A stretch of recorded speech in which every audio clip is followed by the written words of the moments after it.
Welcome to Improve Your English Writing, video number 68. In the next few videos, I'll be covering source citation. And this video is just going to be an overview of source citation. And specifically, I'll be covering when a source citation is required, plagiarism, overview of footnote and in-text source citations, and online sources. If you'd like to get notifications for this series, please click subscribe. If you like the video or you think others will find it useful, please click like, and check out links to videos and books in the description, like a link to the companion volume here. So let's get on to talking about source citations, or when they are required. So maybe just a few general comments first. A document must identify the borrowed or influential sources of opinions and information. A source citation gives the reader the necessary information to identify and consult the sources. So you have information in your document. The source citation must point out the borrowed or influential sources, and this, when you cite it, it gives the reader enough information to identify the source and the consult it if necessary. And it also adds credibility to the document, to the document's purpose and conclusion. So you're writing a document for a purpose, you're including sources in there. This gives credibility to your purpose and to your conclusion. It also acknowledges the work of others. So this way, you didn't do all the thinking and provide all the information.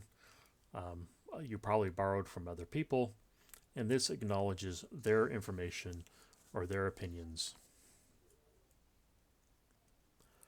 However, commonly known facts or opinions, like dates of major historical events, do not require source citation.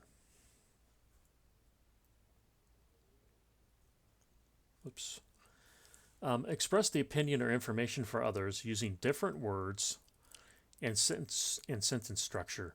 This is called paraphrase. So paraphrase is basically you taking someone else's information or words or sentences, and you're using different words and different sentence structure to communicate the same information.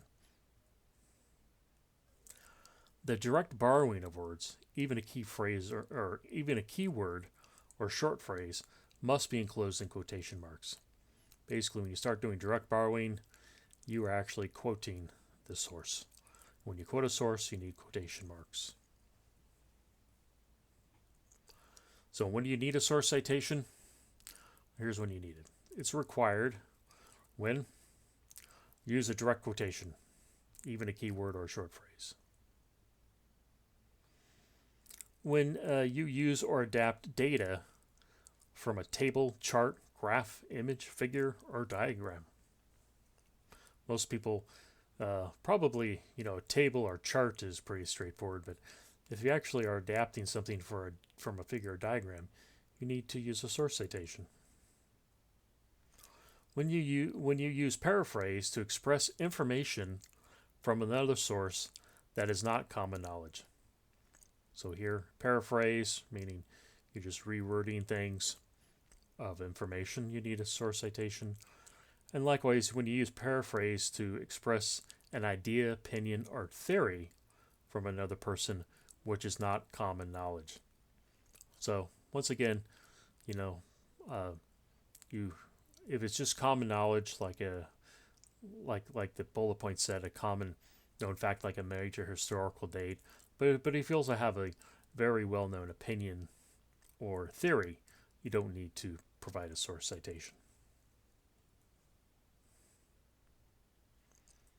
So omitting a source citation, so when you do one of these, direct quotation, borrowing data or using paraphrase of borrowed information or opinions, when you don't do that, you are plagiarizing. Now there's two types of plagiarism. There is intentional plagiarism, which is the deliberate presentation of another person's ideas, opinion, or information as your own work. But there's also unintentional plagiarism. This is the unplanned absence of a source citation through carelessness when you're researching or even while you're writing.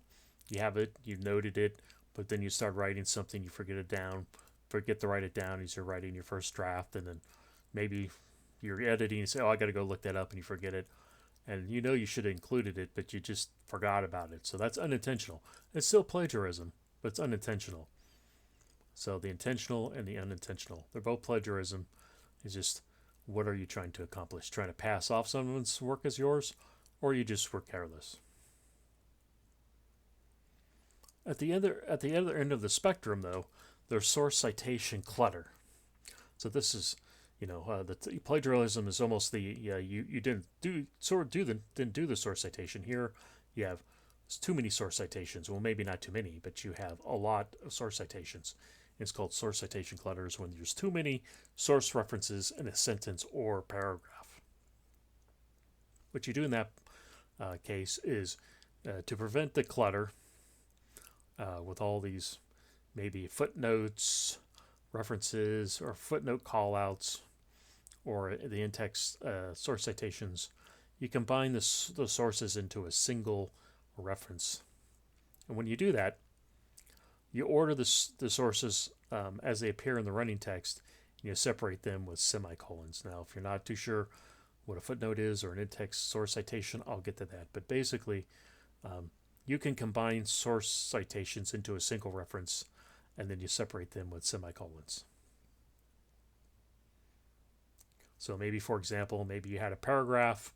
Instead of putting a footnote call out after each sentence, let's say all the information is borrowed from the same book in a paragraph. Instead of having 4 or 5 footnotes, all referencing the same book, you can put one at the end of the paragraph and then put the multiple sources. You list them all in the single citation. That'll avoid the clutter. So the good news is you're not plagiarizing, and here you're not doing source citation clutter. So just a writing tip. Record the source information in the document's notes or bibliography. I'll cover these, like what are these two, but this is where you would put the source information you'd put in the notes section or the bibliography. When you first consult a source, this way you don't forget it. So as you're writing or as you're doing your research, just go ahead and put all that source information where it's going to probably end up anyways. So might as well put it there first. Or when you put it there when you first consult it, then every time a source is consulted, you can just note the source in the running text. So this way you're actually documenting everything as you go along. That way you don't have to go back and look it up. Oh, there we go.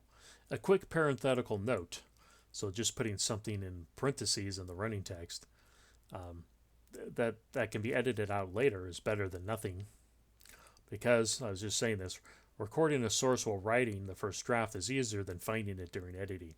So it's easier to note it when you're going through everything in the first place, researching or writing, than to write it and go, where did I get that from? And then you're searching for it. That takes even longer. So easier to document as you're first doing everything. So a source citation is either formatted as a footnote call out, and this is used in the Chicago manual style and the Griggs reference. That's what it uses, or this is the Chicago manual style's main way of citing sources is through a footnote. This is what it's known for, is footnotes. So if you're going to be doing footnote format, you're probably doing Chicago manual style or Griggs reference manual. The other way is to do an in-text source citation, which is done by the MLA and the APA. So now I'm going to discuss each one. A footnote call out. I haven't shown you any examples, but you will see examples later. So one of those things of just keep watching or listening, and hopefully when you get to the examples, be crystal clear. You can always rewatch the video. Footnote call out. A footnote is a superscript letter in the running text, just like here. So you'd be reading the text and you'd see the superscript number. So it's a superscript number in the running text that points to a footnote at the bottom of the page or to an endnote at the end of the document. So you have footnotes and endnotes. I may just use the term footnote to refer to either one of these, but hopefully when I'm writing all these bullet points, I put footnote and endnote. So if endnote is missing, it's implied in all these bullet points. So basically I have a superscript number that points to a footnote at the bottom or an endnote at the end. And the footnote contains the source information, contains all the source information. It probably should read, or points the reader to the bibliography section at the end of the document. So the footnote, once again, it's going to do one of two things. It contains all the source information, or will point you to the bibliography which has all the information. And to place the footnote number, you put the footnote number after the closing quotation marks for a direct quotation. I think I covered this in the I covered that one in my quotations video. Or you put it at the end of a sentence or clause. That's where you're going to put these footnotes. So if you have a direct quotation, it comes after the direct quotation. And if not, if you're just putting it in the running text, the most common place to put it is at the end of a sentence. You can also put it at the end of a clause. And you always put it, if it's at the end of a sentence or clause, it goes after any punctuation except the period. Or except the dash, sorry. So, footnote at the end of a sentence after the punctuation except for a dash. Now let's move on to end. I want to say that most people probably have seen footnotes and are maybe just more curious about formatting them. This video is less about formatting them. That's actually what will be covered in the two videos on the Chicago Manual Style. This video is just to cover, there's these things called footnotes. So an in-text source citation. It's a brief parenthetical note. So parenthetical notes are always contained inside parentheses. So what you have is you have a brief note with inside parentheses. So that's what this refers to. So an in-text source citation is just a brief parenthetical note or brief note with inside parentheses within the running text. It points the reader to the bibliography section at the end of the document. So it never points to something at the bottom of the page. It always just points you to the bibliography section. And that bibliography section is called works cited. So it's never called bibliography. It's never called the bibliography. So in the MLA and in in-text source, or for the Chicago Manual Style, which I said before is really known for its footnoting system, it does have section on in-text source citations. So you can have in-text source citations for Chicago Manual Style. So, and it calls its bibliography section the works cited, and so does MLA. And the APA calls its bibliography section the reference list. So most common, they're almost always going to call it the works cited, because that's exactly what it is. You cited the source as an in-text source citation, so it's all the works cited. And the Chicago Manual Style and the APA provide, inside the parenthetical note, it provides the author's last name and the publication year. And that's called a author date system. The MLA provides the author's last name and the page number. And that's called a author page system. So here's the basic formats of each parenthetical comma. If you're wondering what they look like, they literally look like this. So Chicago Manual Style, once again, it is author and publication year, author year. So literally it would just say at the end of a sentence, it would say, like with inside parentheses, it'd say Smith 2018. And that's enough to point you to the work by Smith published in the year 2018. The APA has, once again, it's an author year system or author date system. So it has author, comma, year. So it would be like Smith, comma, 2018. Once again, that'd be the work by Smith published in the year 2018. MLA does an author page system, so it would say Smith 110. So this would be, you go to the work by Smith, and then you would this is saying there's only one work by Smith if you don't know. And then in that work, you go to page 110. I'll cover these in future videos. So after this video, I plan to do some on the Chicago manual style, and then MLA, then APA. So the best place to insert an in-text source citation is at the end of a sentence and before the period. So here's an example: is everyone can improve their English writing. If you're citing the source, it'd be I'm using the APA format. It'd be with inside parentheses, and you would have the author and the year. So, and separate with a comma, Wick, 2021. So you'd actually go to the back, look up the work by Wick, and look up the one that was published in 2021. An in-text source citation may also be placed at the end of a phrase or clause and before any punctuation mark. So you could actually do this. The medication causes dizziness, Smith 2017a, but the side effect seems to go away after several days. This would probably indicate that the person got the source of the medication causing dizziness from the source, but probably did not get the information on the second part of the phrase from the source. So, and just so you know, this is I'll get to this in a future video, but this is how you separate. What happens if Smith had published two works in 2017? Well, you just label them 2017A, and the next one would be 2017B. But we'll get to that in a future video. Wondering why there's a letter here. For a direct quotation, you place the in-text source citation after the closing quotation mark and before the period. See videos 66 and 67 for further examples.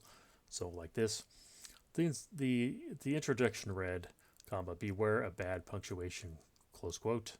Whoops, that should have been in red. And then you're sorting the source citation. So once again, it comes after the closing quotation marks and before the period. So closing quotation mark, the in-text source citation, and then the period. Once again, these are all formatted in APA style, all these examples. So let's discuss online sources. So once again, we just covered when you would do a source citation. We covered footnotes. Basically with a footnote, there's two ways to cite a source. It's a footnote or in-text source citation. And I just want to make a few comments with online sources, meaning you can consult a source online, and this applies for as we'll cover in future videos. You have to document how you format one that you got from a book is a little bit different than how you got it from a magazine, but you can consult these sources online, and so these comments of when you consulted a source online applies to all these various situations. So I just want to cover this in my general comments video instead of covering it in multiple videos. So source consulted online must include one of the following to the source: a DOI, a digital object identifier, or URL. Oh, and that's a unique and permanent link. A DOI is unique and permanent, or you must contain a link to the URL, which is a uniform resource locator. This is not a permanent. This is not unique and not permanent. And the main problem is you're always looking for a permanent link. So when you're citing a URL, you want to try to find a stable or permalink, which is just a way of saying permanent link. But that's not really possible. So you're just usually trying to find the best URL you can to a source consulted online. If the source is in a commercial database, that's a paid database, that means you had access to it. And that means people may be coming behind you who want to retrace your research.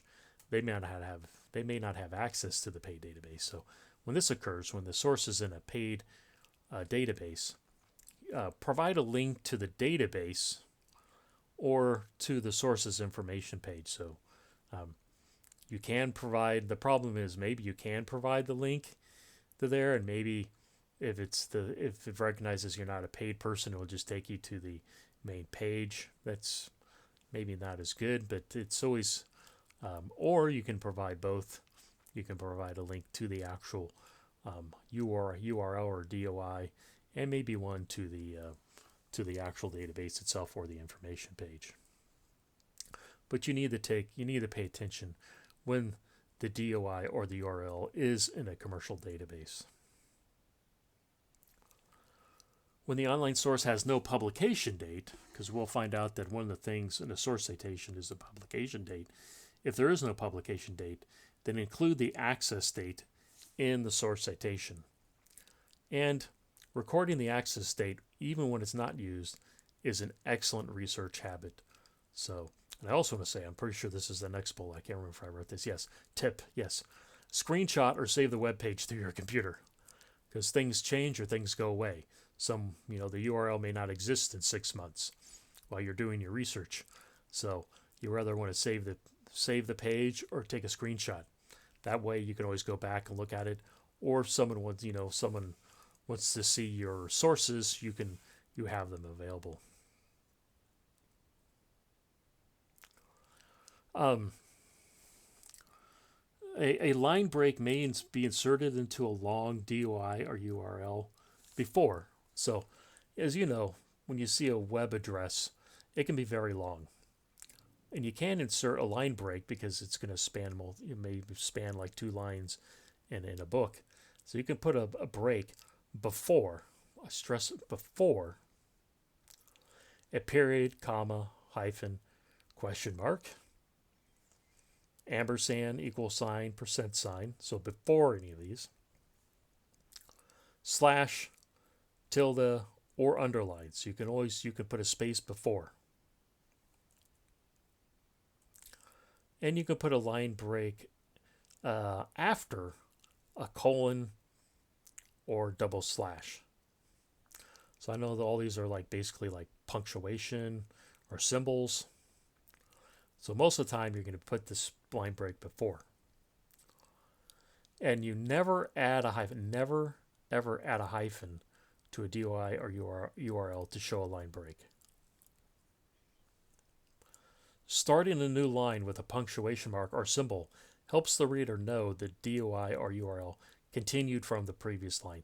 That's why you're breaking before the punctuation mark or symbol, because when the new line starts with one of these, the reader will go, "Oh, it's a continuation." That's why you don't put a hyphen at the end of the line, because people will try to type it in, then they have the wrong URL. So that's my comments about breaking when you're actually writing it out and you need to do a line break in a URL.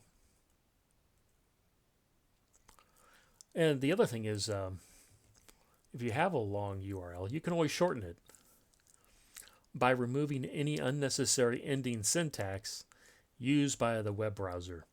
So you'll find some of these web addresses, when you copy and paste them, will have a bunch of syntax at the end, which is really just understood by the web browser. It's not really needed. But when you shorten it, you always want to test the revised link. So here's an example. So I'm going to have an example, show you 2 URLs. The first URL may be shortened to the second URL if the source citation includes the page number 43. So you'll have this. This is if you actually copied and pasted this into web browser, you would actually come up with something. But I just want to say, this is a link to Google Books. But everything after this question mark, though, can be omitted. Because this is just, it's English, it's page 43. This is something about print. I don't know what this is about the cover. No idea. Probably someone understands what's going on with all the syntax here, but it's really not necessary. What's in black is just a link to the book on there. But it is on page 43. So if you put in this one, it'll bring up the book and put it on page 43. The problem with the second link, while it's much shorter, you wouldn't know what page the information was on. That's what I'm saying. You have to know. So when you do the source citation, you do have to say it's on page 43. So you can actually shorten this first URL to this one, but you need to say the information is on page 43. So that's it for this video. If you want to get notifications for this series, please click subscribe. If you like the video, please hit like, and check out links to books and videos in the description. Thank you.